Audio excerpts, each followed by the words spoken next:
नागपूर जिल्ह्यातील रामटेक येथील गड मंदिर परिसरात सध्या एक वेगळीच चर्चा रंगताना दिसत आहे।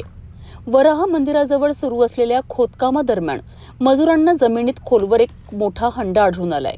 ही बाब लक्षात येताच ठेकेदार आणि मजुरांनी तत्काळ तो हंडा बाहेर काढण्याचा प्रयत्न केला।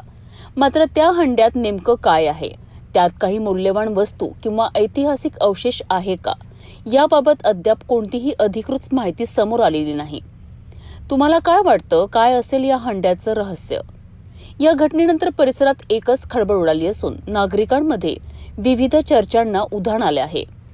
काही जण हा खजिना असू शकतो, तर काही जण ऐतिहासिक वारसा असण्याची शक्यता व्यक्त करीत आहेत।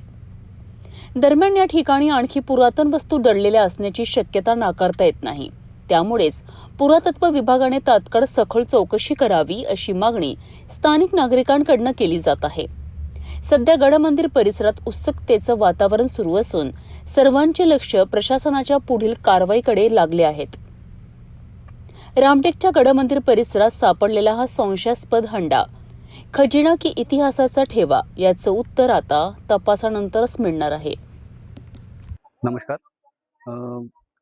इथं गड मंदिर रामटेक इथं पायरीचे उत्खनन सुरू करत असताना जे एक प्राचीन रांजण सापडलेलं आहे, त्याचा असा संदर्भ देता येईल की मध्ययुगीन काळामध्ये अशी पद्धत होती की गड किल्ल्यांवरती येणाऱ्या जाणाऱ्या वाटसरूंसाठी पिण्याच्या पाण्याची सोय असं करण्यासाठी जे काही रांजण वगैरे ठेवलेले असायचे, असे संदर्भ आपल्याला बऱ्याच ठिकाणी आढळलेले दिसून येतात।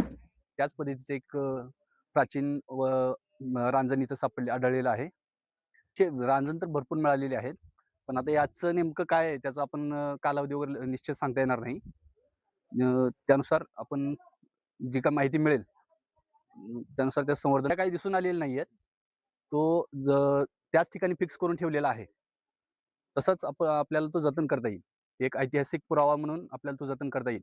तर बऱ्याच ठिकाणी आहेत प्रति गड किल्ल्यांवरती, पण उत्खननामध्ये सापडलेले जवळपास अशी उदाहरणं सांगता येतील आपल्याला पन्हाळगडावरती वगैरे अशी की रांजणांचे प्रकार आहेत। त्याच पद्धतीचं असं एक रांजण असावं हे।